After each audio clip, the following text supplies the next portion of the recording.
Pode apresentar. Bom, a doutora Miriam é médica psiquiatra, ela trabalha no grupo da Helena Brendani, que veio aqui uns dias atrás apresentar o trabalho deles lá. Ela veio aqui na cidade fazer uma disciplina lá na Faculdade de Medicina e gentilmente cedeu o tempo de vir aqui conversar com a gente, mostrar um pouco do trabalho dela embutido em outras coisas dessa parte interessante do eye tracking, que é o que a gente estava discutindo, porque ela é a pessoa que mexe com o eye tracking lá em São Paulo, então a gente deu muita sorte. Obrigado por ter vindo, por ter aceito o convite. É realmente muito bom ter você aqui com a gente. Estamos loucos para ouvir o que você tem a dizer. Espero suprir as expectativas, né? Eu vou falar um pouquinho, então, dessa questão do eye tracking e de algumas outras tecnologias que estão sendo usadas muito para diagnóstico de TEA. Então, por que é usado para diagnóstico? Porque é o começo da pesquisa, né? Então, desde 2001, que os primeiros trabalhos com eye tracking e TEA começaram. O eye tracking era um dispositivo muito usado no marketing. E aí, o Amit Lin, que teve um clique, é um pesquisador brasileiro que mora em Miami, e falou, nossa, mas tem tudo a ver estudar o padrão de rastreio do olhar para crianças autistas que têm um olhar claramente diferente das crianças sem autismo. E aí que começaram os estudos, primeiro com adultos de alto funcionamento, e aí a gente foi diminuindo a idade dos sujeitos até bebezinhos muito pequenininhos. Então é bem legal, eu acho que realmente é promissora a ferramenta do eye tracking.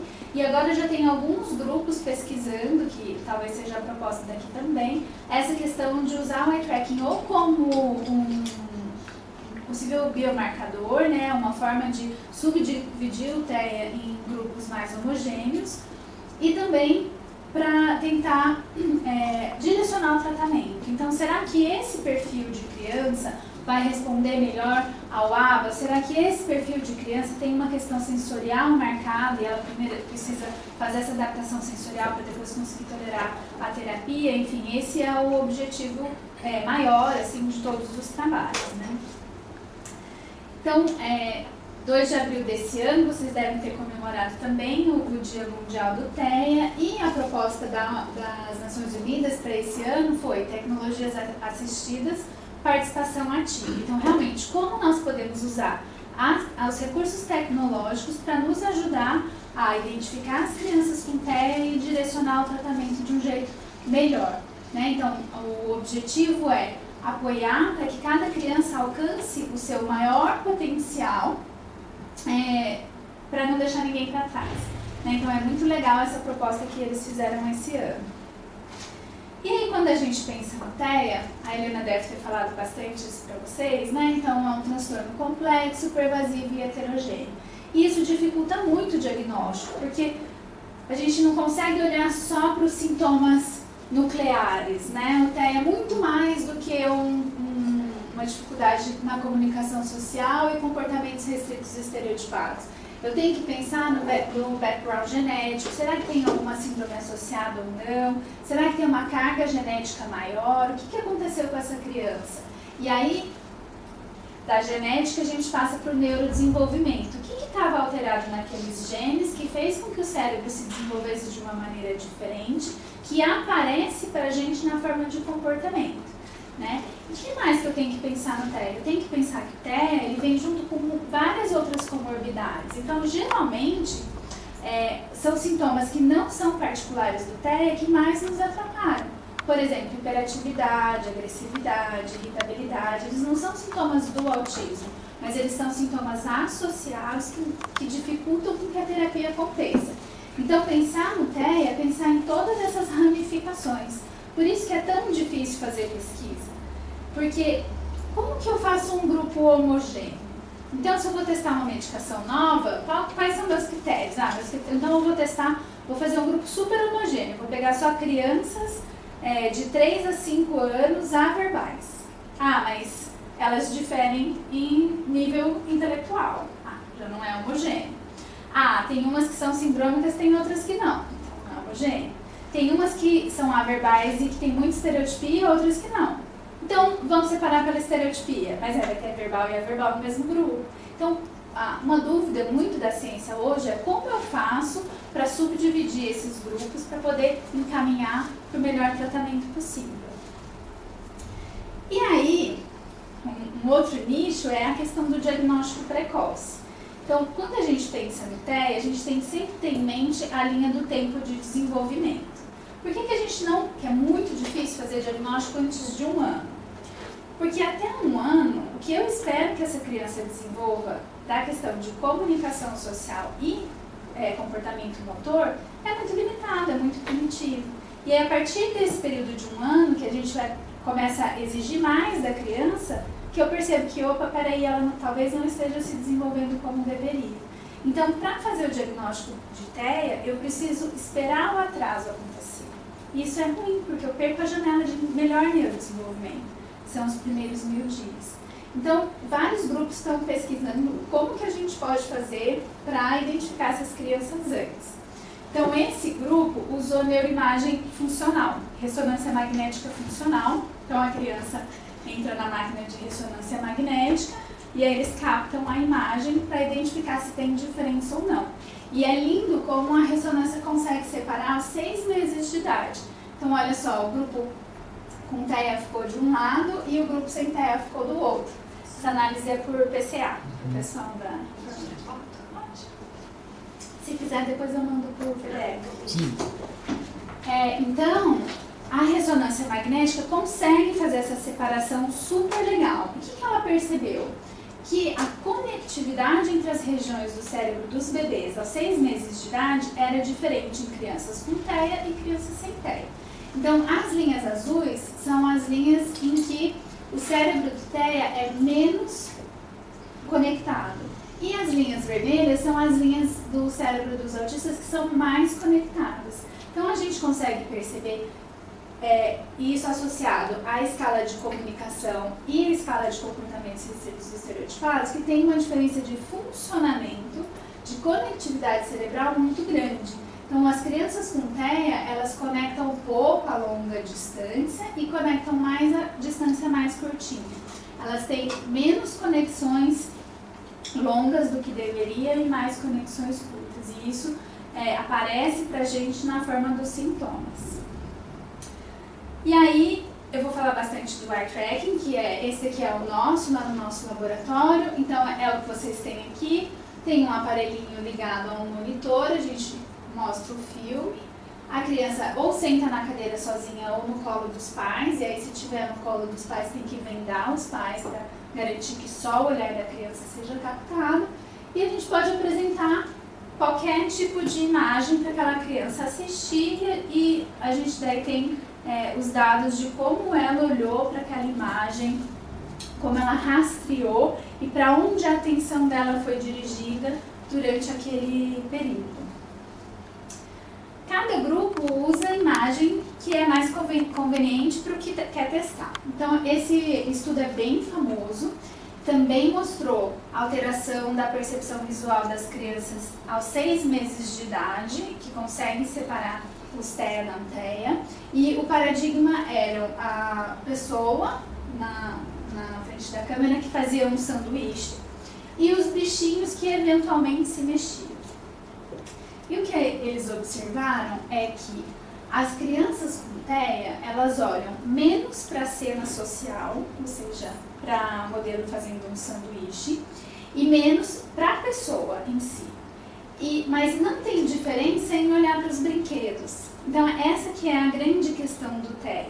O rastreio deles é indiferente para pessoas e coisas.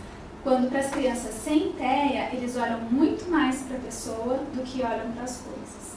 Então, é esse direcionamento da atenção para o social que marca as alterações do TEA aos 6 meses de idade. Então, é quando a criança está começando a compartilhar a emoção, a gente já consegue perceber que o direcionamento do olhar está diferente. Esse é um paradigma que é um dos mais utilizados, né, que usa o padrão geométrico em concorrência com o padrão social. E a gente vê que aqui as crianças com TEA são sinalizadas em vermelho e as crianças sem TEA em azul. E é importante ver que as crianças sem TEA, elas também olham para o padrão geométrico. E as crianças com TEA também olham um pouquinho para o padrão social. Mas é muito grande a diferença de tempo. Então, as crianças sem TEA olham muito mais para o social, enquanto as crianças com TEA olham muito mais para o geométrico. E isso consegue também identificá-lo aos 9 meses de idade. Esse trabalho é muito legal porque ele colocou no grupo de estudo não só crianças autistas, mas também crianças com outros diagnósticos que são diagnósticos diferenciais, para testar. Ok, separa TEA de típico, mas será que separa um TEA de um deficiente intelectual? Sim, separa. Será que separa um TEA de um irmão da criança que tem TEA, que tem só alguns sintomas, mas que não preenche o diagnóstico? Sim, separa. Então, o eye tracking é capaz de identificar as crianças com TEA, que são os vermelhinhos aqui, e separá-las das outras patologias. Então, tem o limiar de TEA, que é esse daqui. Então, passou desse limiar, tem uma chance muito grande de ser TEA. Então, ó, crianças com sintomas de autismo, mas sem o diagnóstico, não passam ou passam muito pouco do limiar. Deficiência intelectual, não passa. Outros transtornos, por exemplo, transtornos de linguagem, eles deixaram tudo misturado, também não passa muito do limiar. Crianças típicas, né, não atingem também. E os irmãos típicos das crianças com TEA também não passam do limiar. Então é legal perceber que o eye tracking é uma ferramenta muito boa, não só para diagnóstico precoce, mas também para diagnóstico diferencial. Esse foi o nosso trabalho, que usou um grupo bem heterogêneo de crianças de 3 a 16 anos. E a diferença do nosso trabalho é que nós usamos um método computacional um pouquinho diferente.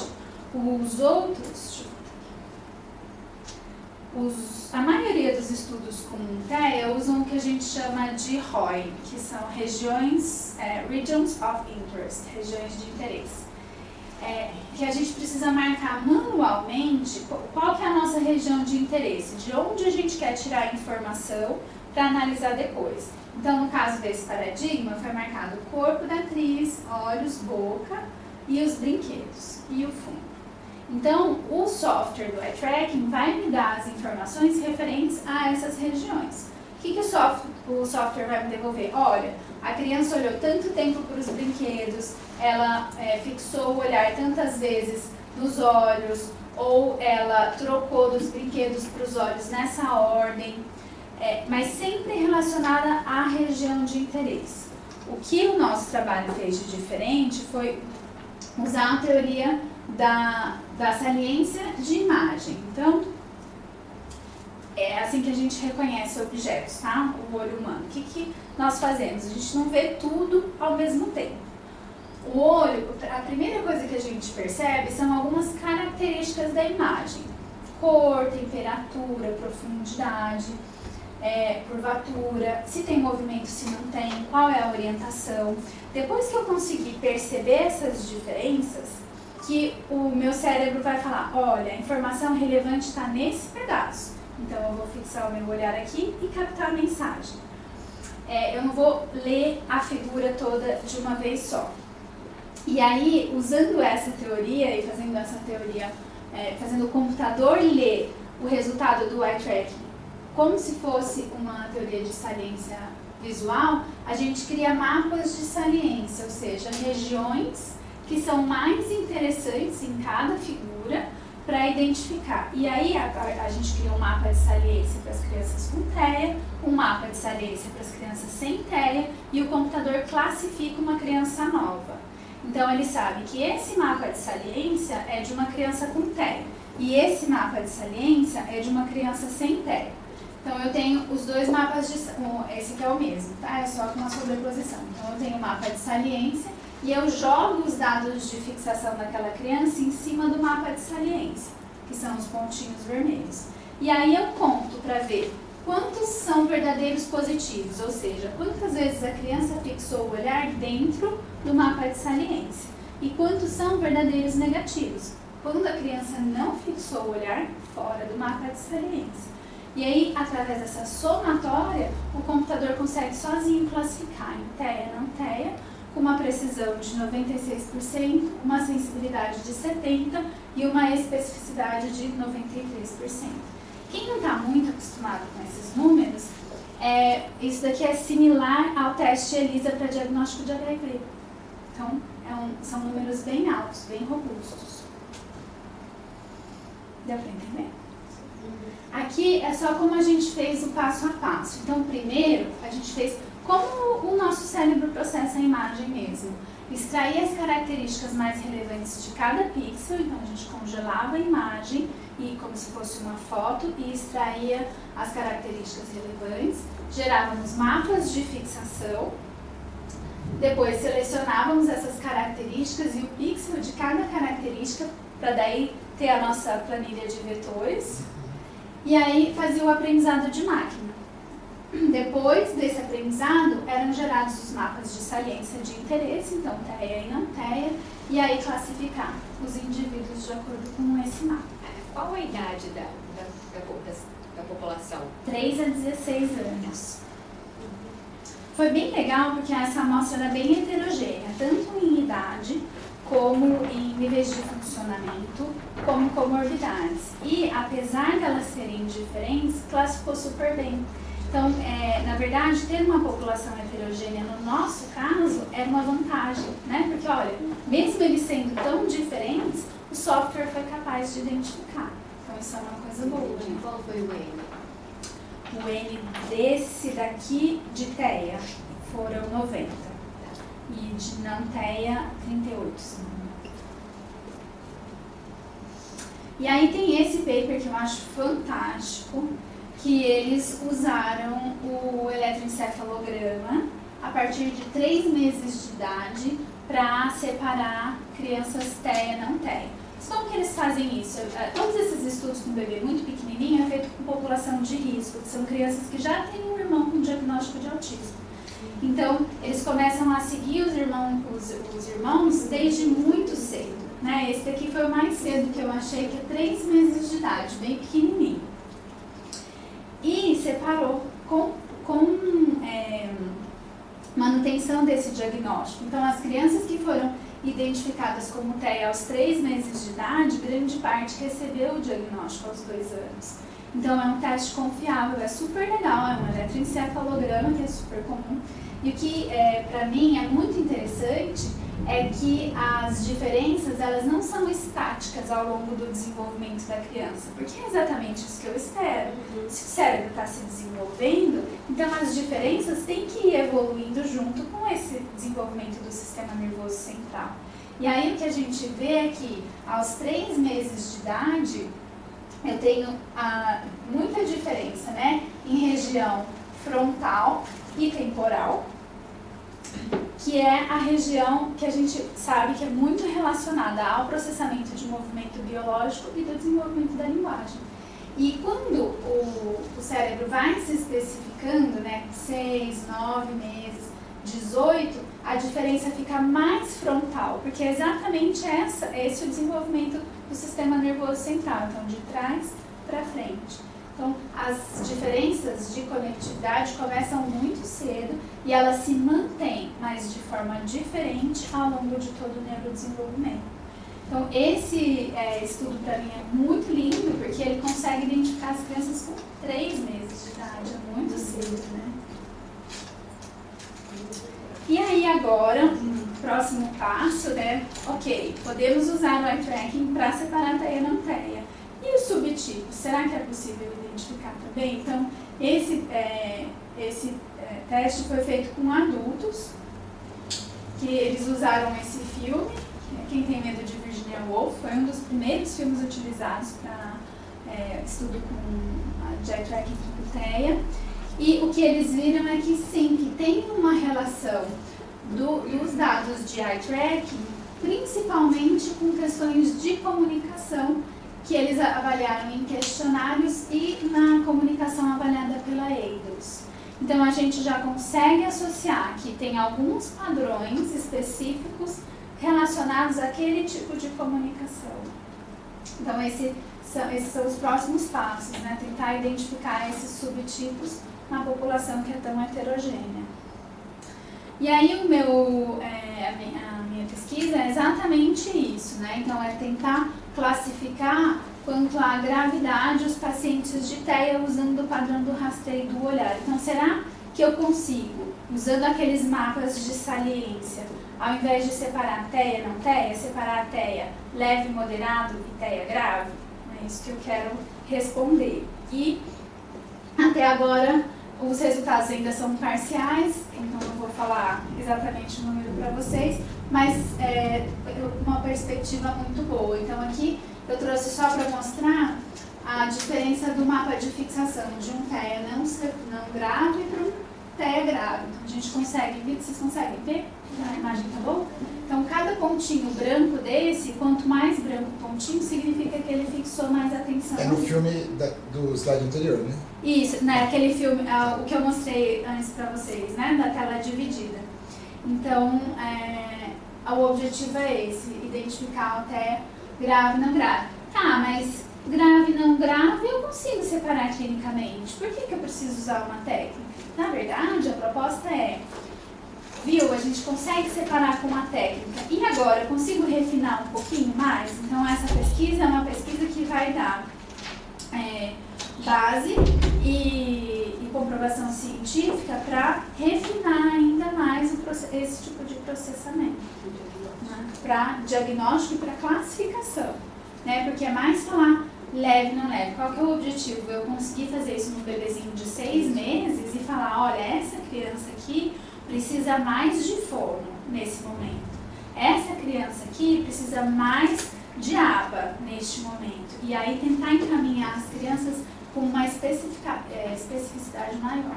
Em vez de falar, vai fazer um monte de coisa pra gente ver o que é que vai resolver.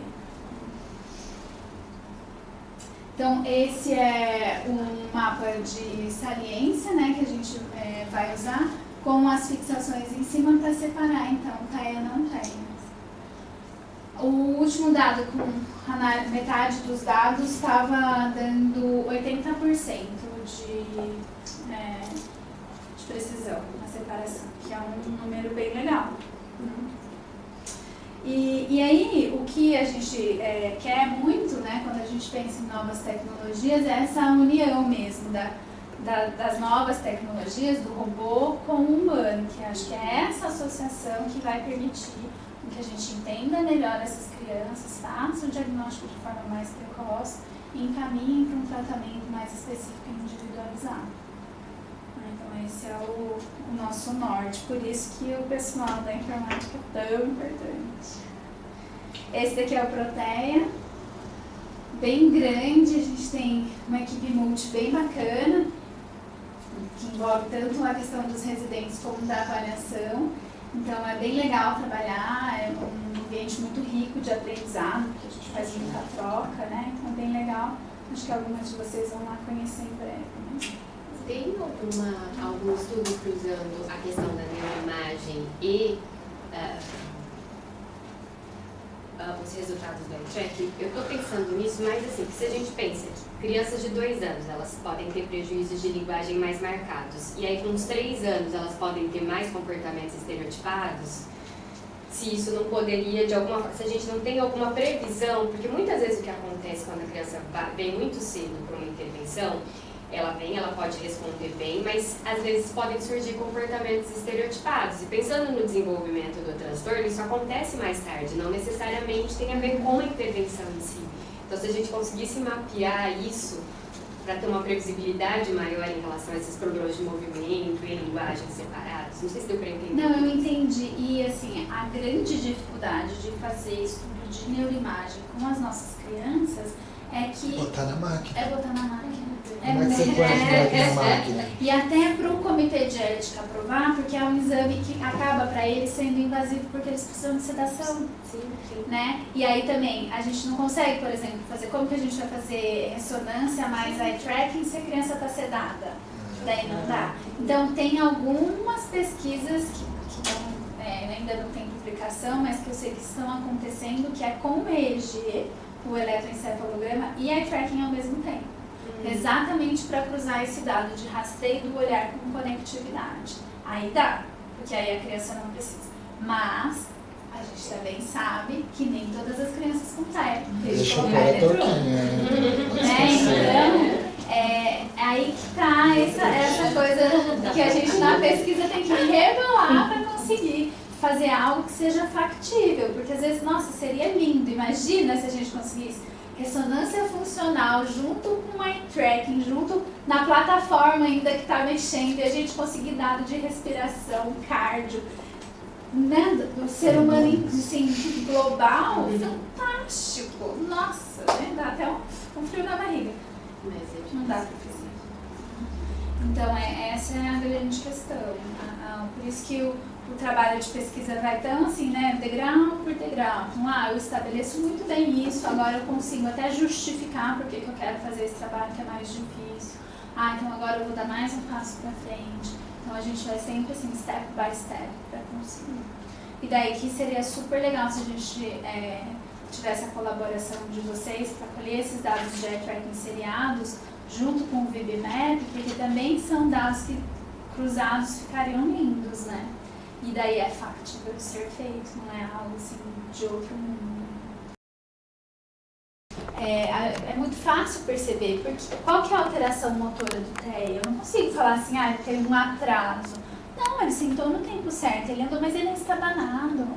A pega dele no lápis não é uma pega legal, aperta muito forte ou pinta muito de levinho. O que é isso? Então, essa questão e aí tem, né, gente que fala da questão motora, gente que fala dos ciclos, que o ciclo circadiano deles também é alterado.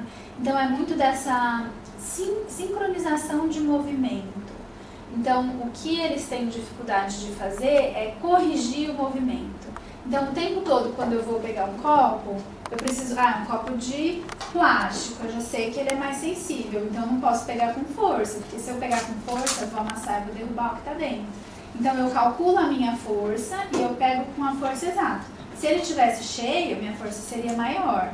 Se fosse um copo de vidro, eu pegaria diferente. Se é um copo de cristal... Então, o que o meu cérebro está fazendo o tempo inteiro? Ele está recalculando a rota. Então, eu planejo o meu movimento, eu vejo se ele está certo ou não, eu corrijo esse movimento para que ele seja adequado. Então, o tempo todo eu estou fazendo isso, para andar, para falar, para me posicionar. E eles fazem isso de um jeito ruim. Então, por isso que eles pegam e amassa, por isso que tromba, esbarra. Mas ele anda, mas ele não anda fazendo o joguinho do braço com a perna, anda meio molinho assim, né? Então, realmente, tem alguma coisa, mas o que é?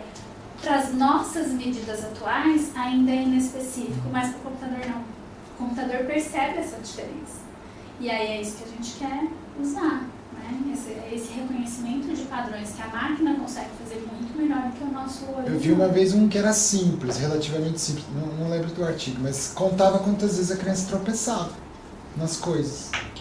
No filme, ficava o tempo todo filmando na sala, no ambiente natural e tal, e ficava contando se ele esbarrava nas coisas, e a máquina percebia pela velocidade de deslocamento da figura. Mas tem um monte de computação por trás para detectar automaticamente, não tinha ninguém lá fazendo isso, senão ia ser infernal, certo? Isso é muito pior do que seria infernal. Então, a área da eu sei como é que A gente fica. Você tropeça? É que depende da criança. Não, mas a gente tem que ter conta de comportamento seria... que acontece assim, ó. Quantas cuspidas então já pensou que legal... quantas cuspidas? Quantas cuspidas? Se a câmera filmasse o tempo todo e automática cuspida, não ia dar. Mas cair é uma coisa mais... que a câmera ia ver que, de repente, o objeto, o borrão da pessoa, caiu. Então é rápido isso. Aí conta muito. Esse aqui, ó, vai daqui. Você não levar a mão na cabeça, a câmera pega. Isso aí é automático, tá difícil. Mas cair é mais muito fácil. rápido, assim, ó. Mas é que eles tem que levar bem forte. Não, isso aí não dá pra fazer automático, não. Mas a gente tem que tropeça umas 10 vezes por segundo. Mas se a gente colocasse um actígrafo, talvez Um conseguisse um actígrafo, que é um reloginho que mede quantas vezes você se movimenta. Eles estudam muito para TDAH. Então, ver se, por exemplo, esse movimento aqui, o actígrafo pega. Né? Então é isso que a gente precisa entender e usar, que recurso que a gente tem na mão e como que a gente vai usar esse recurso para nos ajudar.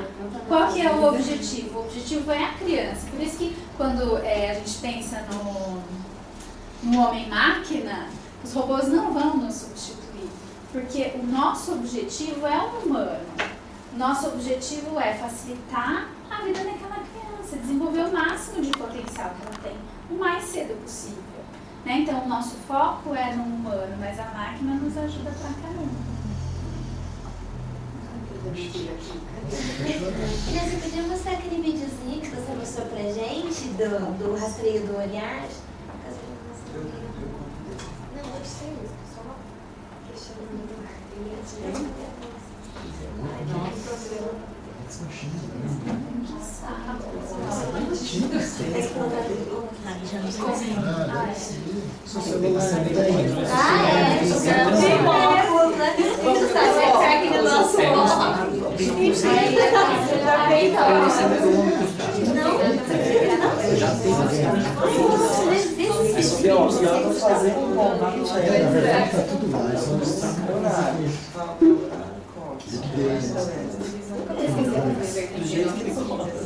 Ó, esse daqui as meninas já assistiram, né? Tem gente aqui também.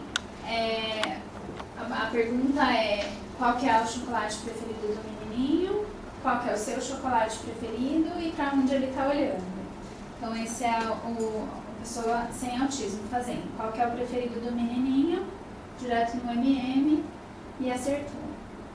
Qual que é o seu preferido? Ele rastreia quais são os possíveis e escolhe. E para onde o menininho está olhando, ele imediatamente fala MM, que também observa.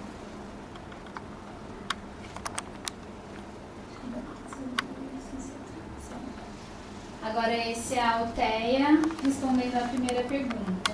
Qual que é o chocolate preferido do bonequinho?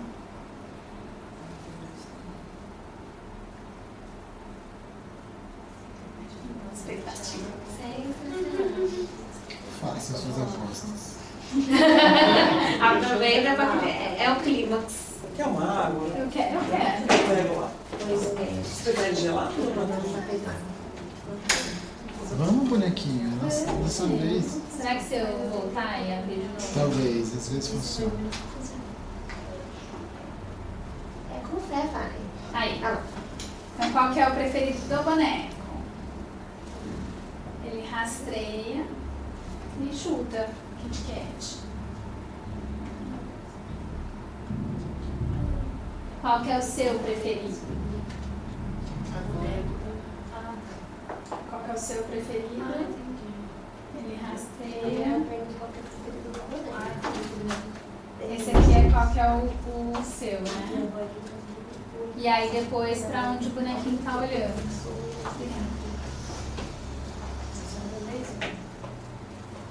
Ele pega a dica e faz a associação. Então, é isso que a gente trabalha com as crianças, né? Que elas precisam de uma dica para acertar. Então, se eu dou a dica, para onde o bonequinho está olhando? Ah, agora eu sei para onde eu tenho que olhar. Que é o que as crianças sem TEA fazem de forma muito inata. Né? Então, essa é a diferença.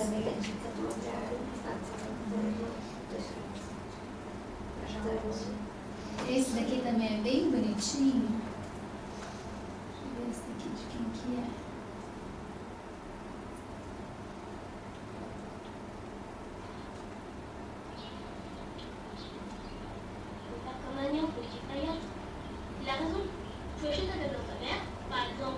Essa é a criança com TEA.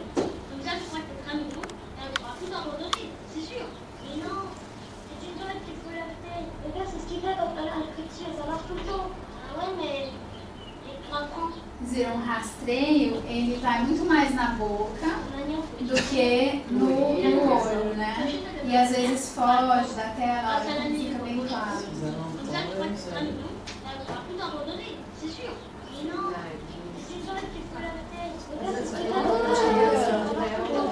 E esse estudo é de um grupo de Paris, por isso que o vídeo é em francês. Eles tentaram fazer o primeiro estudo dublado, mas eles não não dava certo. Claro, E eles não né? entendiam por quê.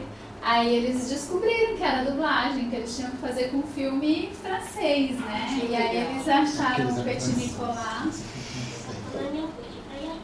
Essa criança sem teia.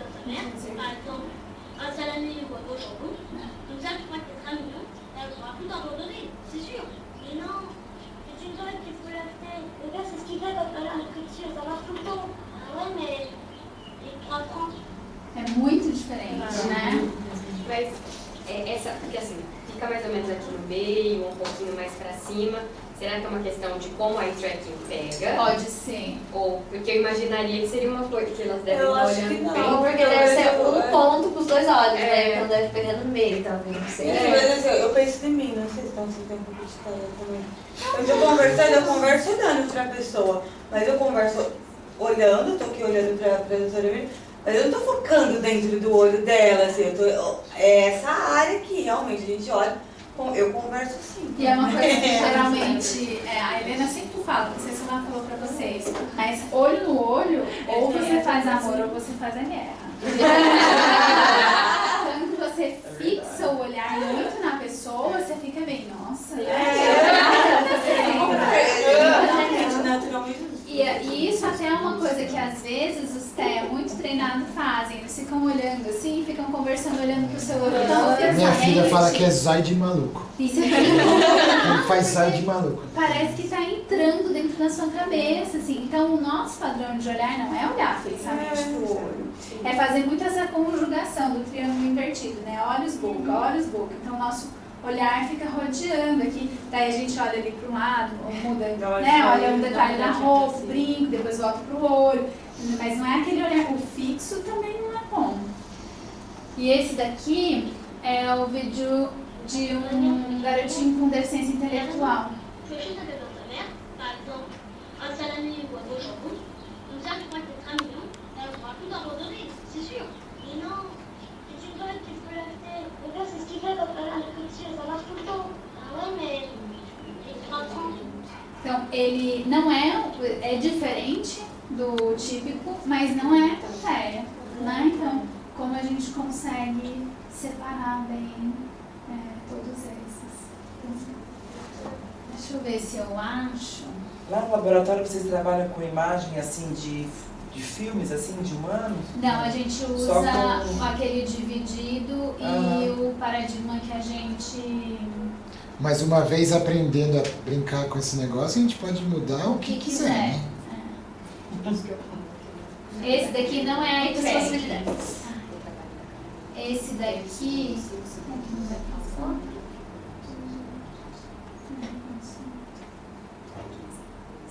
Legal.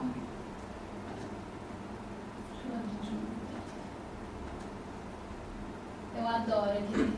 Vamos ver se eu consigo mandar. É muito bonitinho.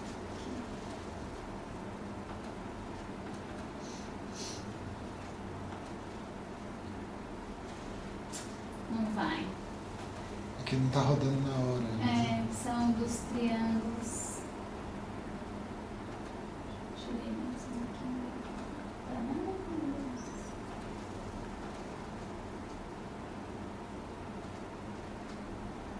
Porque é uma AVI.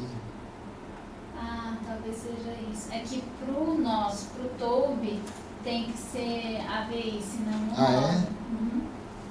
Eu não sei Ó, todos qual são tem que ser também. aqui.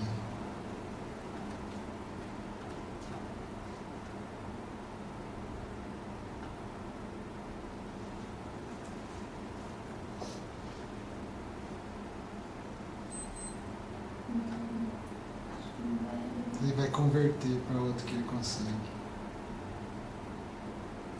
No Move, não dá? Não sei. Ele não tá abrindo. Mas esse daqui deixa eu contar, vocês vão entender. Mais ou menos. Né? Tá vendo que são uma casinha, um quadrado, um buraquinho. Opa, aqui. Vocês veem super bem, né? Um triângulo pequenininho e um triângulo grande. E daí no vídeo, os triângulos ficam girando ao redor do quadrado, assim, aleatoriamente. E no outro, o triângulo grande interage com o pequenininho. Então, eles estão dentro do quadradinho, daí o grande sai, parece que ele olha para o pequenininho, faz um movimento, o pequenininho mostra que está com medo, aí o grande vai, empurra o pequenininho para fora, enfim.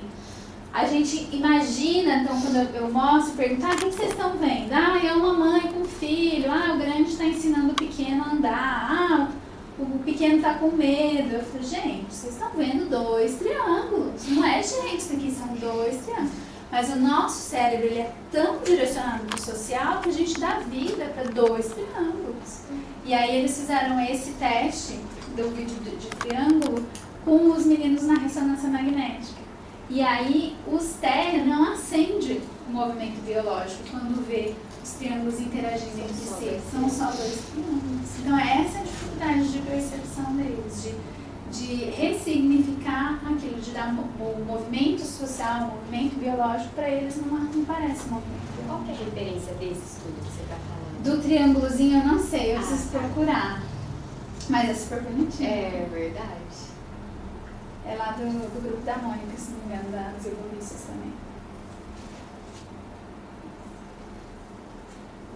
Que antes de trabalhar com eye tracking, eles trabalhavam com minha imagem.